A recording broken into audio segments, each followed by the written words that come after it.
And welcome back to the morning show here with Kathy Akers.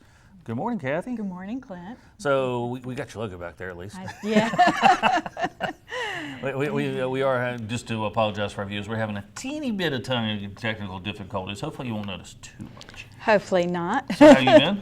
Good. How about you? Doing very well. Enjoying my Pies and Pints glass quite a bit lately. Oh, good, I good. appreciate that. It's not as good as if I was actually in Charleston, but it's close enough. I understand. I understand. So what have you brought for us this morning? We're going to, I know it's been delayed, but we're going to talk about the third quarter statistics. Oh, okay. So, well, and I opened up off camera. We were just touching base on this, but you know, the first half of this year were really, last year and a half, the last 18 months have been really kind of hot.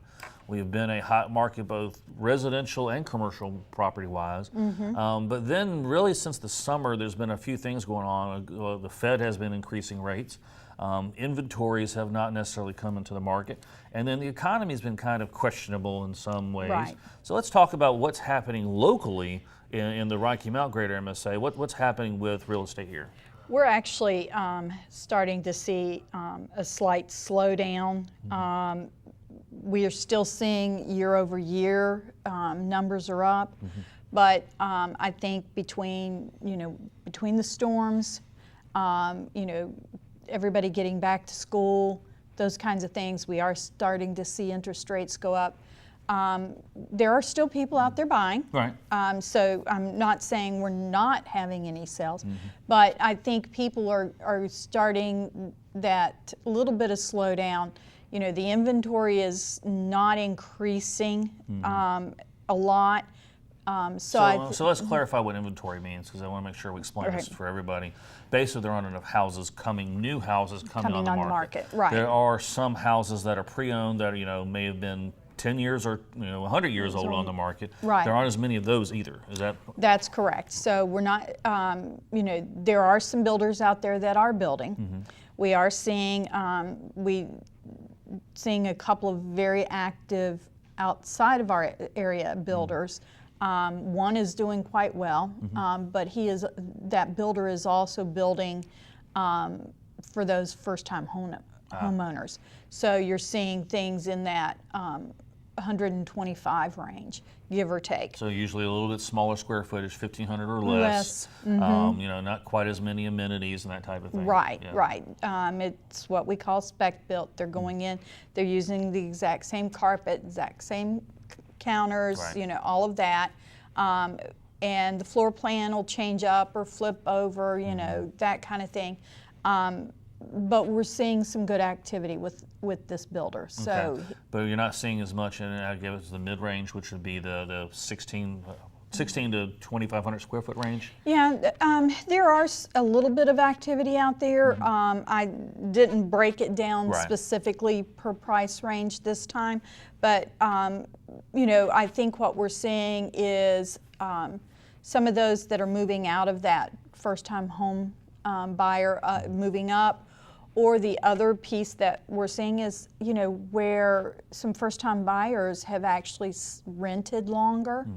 That way they can afford more. They're supposed to be saving up a little more and getting ready to buy eventually in the future. Right. So let's also talk real quickly before we get into your numbers about what interest rates do to buying power. Right. What does it cost the buyer? It's going to cost the buyer as far as how much square footage or price point that they can do. So as the interest rate goes up, that means if you're trying to stay in a certain price range, a price range or a monthly payment, any of those things, then your buying power is going down. So that's very clear thing that people need to understand. Right. You're buying money when you get a loan for a house. Right. And you have to pay it back, and instead of paying for it up front, you pay it in interest. And every quarter point in interest raises your monthly payment anywhere from $10 to $15 per month. And if you've had 2 quarter point interest rates this year, and a third one is expected in December, then the price of borrowing money is just going up. It is, and those are some of the things that a buyer has to think about.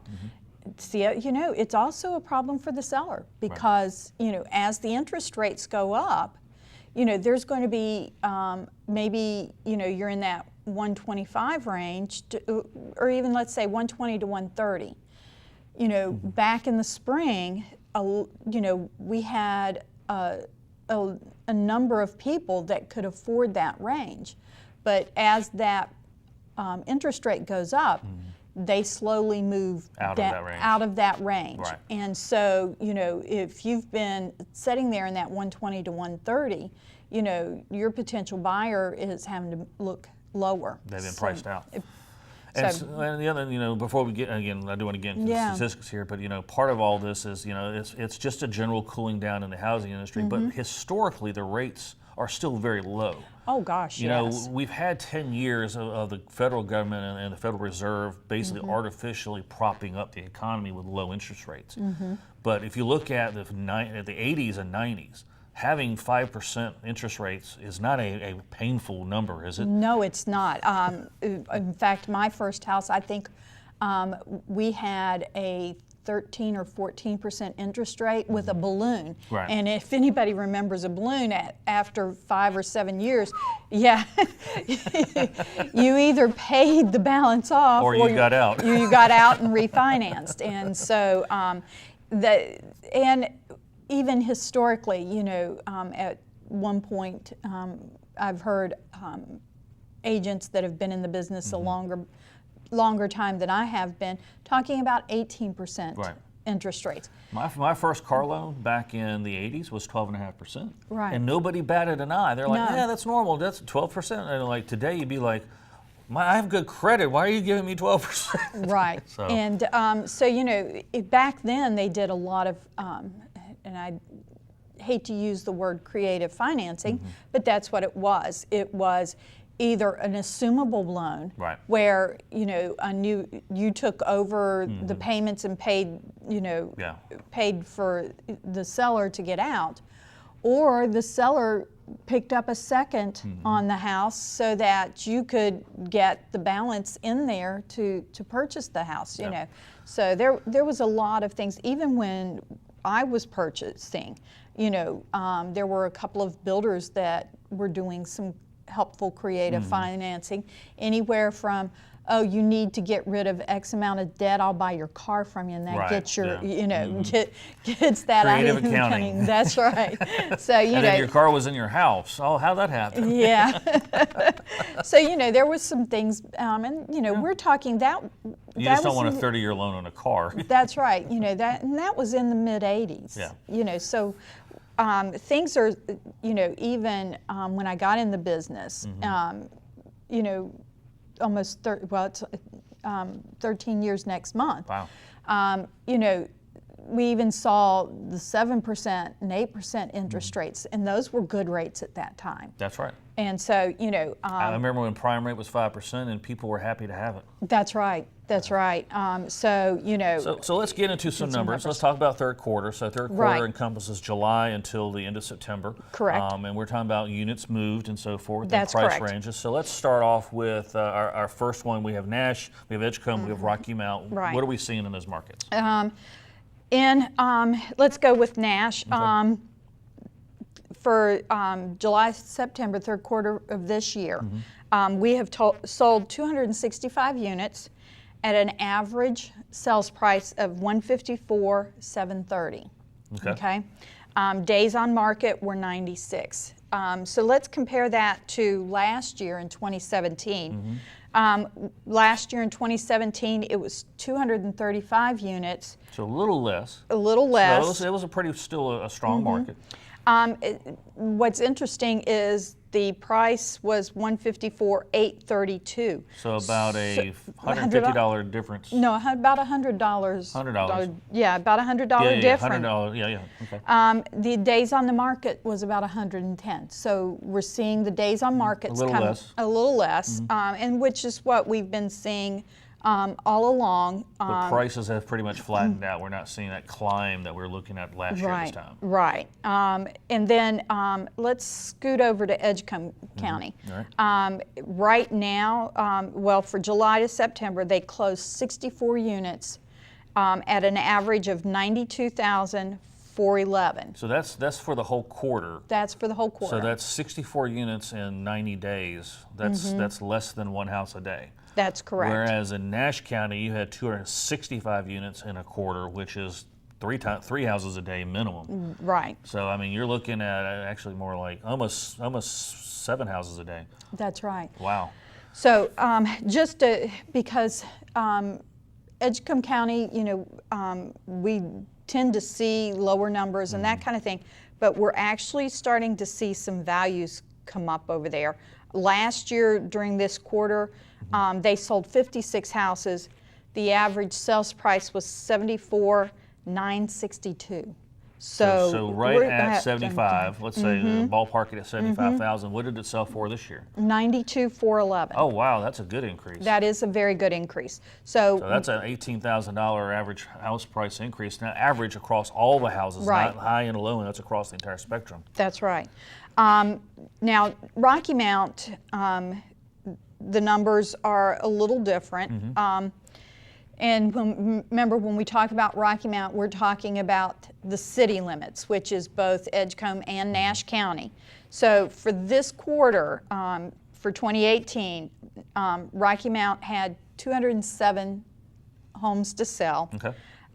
For an average of $126,750. So $126,750 is the average price. So how much moved last year comparatively? Last year was 190. So we sold 207 this year. So right. the volume's higher. Right. But what was the average price? The average price was higher. It was $132,859. So there's a $6,000 less value for a house in the Rocky Mount city limits comparatively to last year. Right. Then you can't necessarily compare that to Nash and Edgecombe County because Right. they're each in their own kind of container. That's right.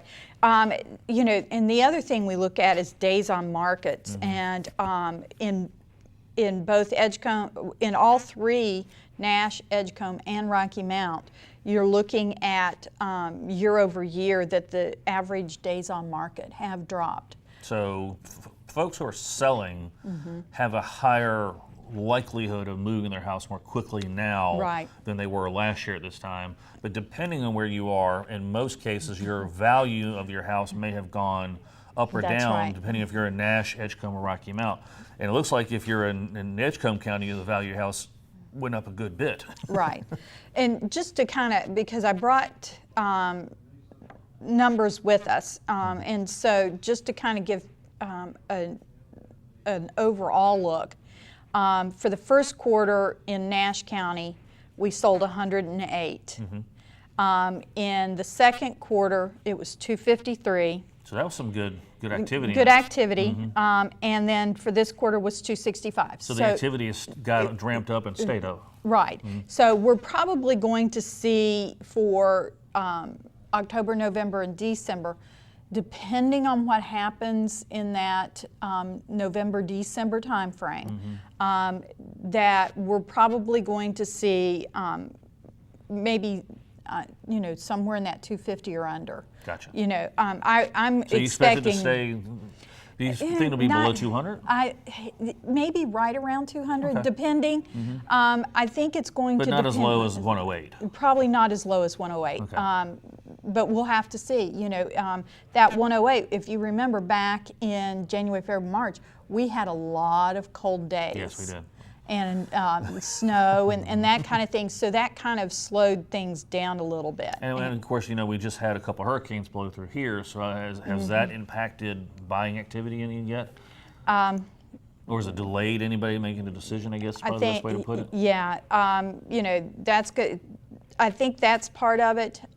We've got people that are, the other piece that we have is, we've got people coming in looking for temporary housing from the coastline. So I think that's kind of, kind of affecting things as well.